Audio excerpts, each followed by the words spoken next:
Okay, I think we'll get started.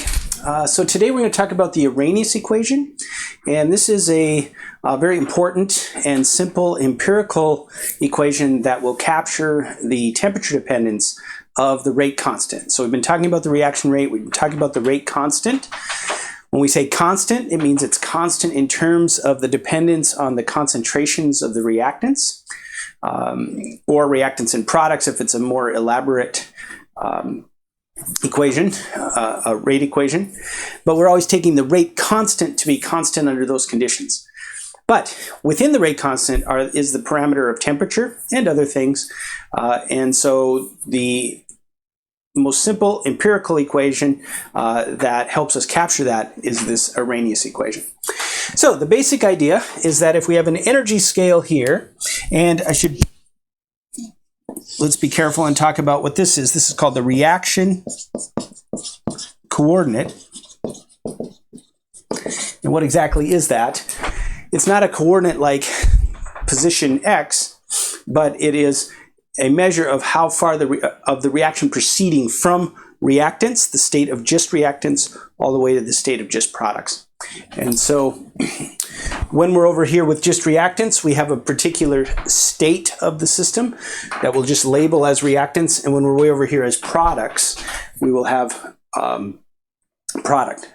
Now we think about how it gets there, and now we're thinking down at the molecular level. There has to be some kind of collision between two molecules that has enough energy to induce a change. So if they just barely come in and tap, it's very unlikely that a reaction would take place. And so we have this inherent energy barrier, or energy of activation, or activation energy EA, associated with this reaction.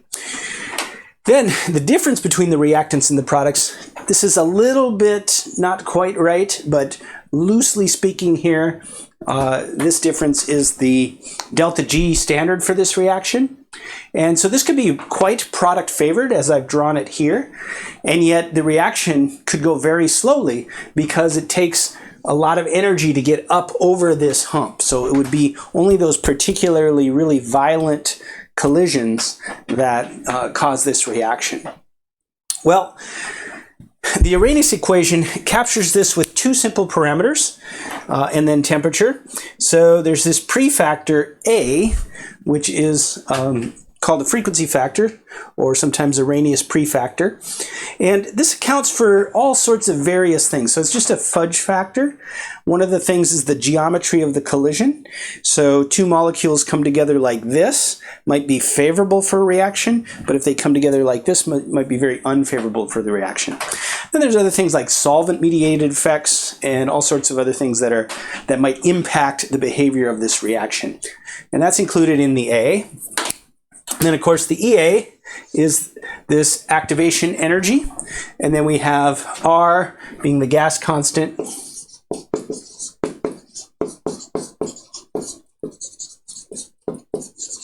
And temperature T, always work in Kelvin here for those temperatures. All right, so I'm going to go through a couple of examples here and then largely let you be on your own.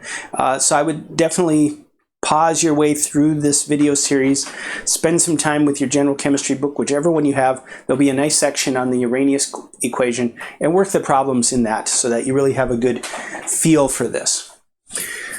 All right, here's the type of problems that these are good at. So let's say we've got a reaction, and we run the reaction at 300 Kelvin, then we run the reaction at 400 Kelvin, and we discover that the reaction rate is 2.5 times faster.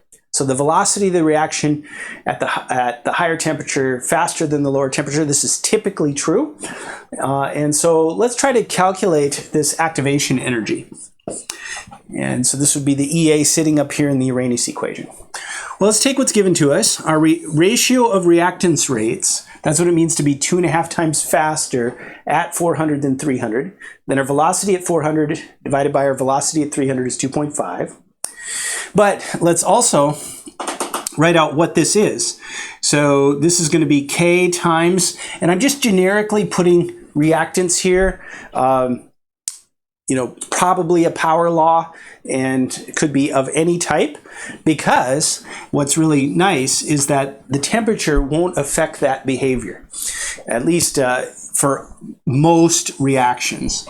So we'll discover that we can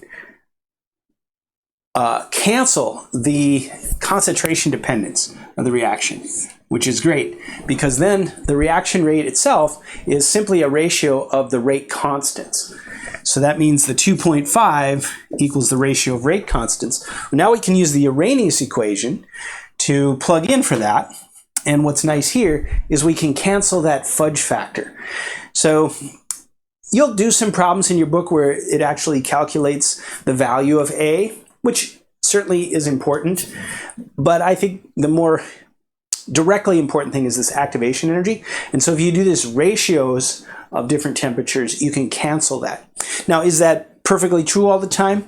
No, these fudge factors could also have a temperature dependence, and the activation energy could have a temperature dependence, but not under the working assumptions of the Arrhenius equation. Right, so this is a working model that may or may not capture the kinetics well. In many, many, many reactions, it captures the kinetics well. Okay, so let's just plug in our numbers here. So 400R, 300R, and we'll do some simplification. So we'll bring this up to the top, and then we've got a single expression here. I'm going to take the log of both sides. So log of 2.5, this will pull down, and I get just this. Turning these into a decimal number, that's 8.33 times 10 to the minus 4. And then R is 8.314 times, or 8.314.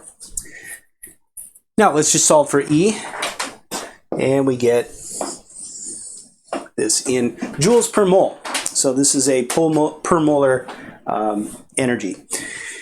You divide by Avogadro's number if you wanted it to be joules per molecule.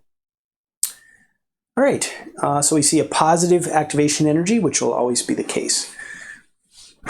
Easy to get these flipped. Forget make a sign error there. So one way you could check is if you get a negative activation energy, that doesn't make sense under the Arrhenius model. Okay, let's look at a second example. This is a little even easier than this first one. So now let's say we're given the activation energy and we want to calculate this ratio. How much faster does it go at 400 than at 300? Well, same thing. We set up our ratio, the ratio of the velocities, because we can cancel the reactance dependence, is the ratio of the rate constants. We again plug in our Arrhenius equation, cancel our fudge factor, and then plug in, oops, looks like I have a mistake here, plug in the activation energy, R, and the appropriate T's. We work that out to decimal form. You can check this to make sure I didn't make a mistake. And then that results in a 1.25 times or 1.24 times faster at 400 degrees than at 300 degrees. Let's just see if this makes a little bit of sense based on the two examples we've done here. So this was 2.5 times faster, and we had a larger activation energy than what we have up here. And so we have a smaller activation energy. And what's the activation energy going to do? It's going to leverage that temperature dependence. If the activation energy was 0, then the temperature would be irrelevant. If the activation energy was very high, then the temperature would be more important. So it leverages that temperature dependence. And so while we don't know if it should be exactly 1.24, we do know it should be smaller than 2.5. And so we can be somewhat confident that we work this out. So those are the types of things you can think about when you're solving these problems. So again, we're going to move on now to a little bit more sophisticated theory. That's not going to be in your book, or most likely won't be in your book. It's possible, depends on the general chemistry book that you have. But for this one, the Arrhenius equation, there'll be lots of problems in your book. So spend a little time with that, get really good at this. This is something that at any level of practicing chemists, you should immediately be able to think about the Arrhenius model in a kinetic situation.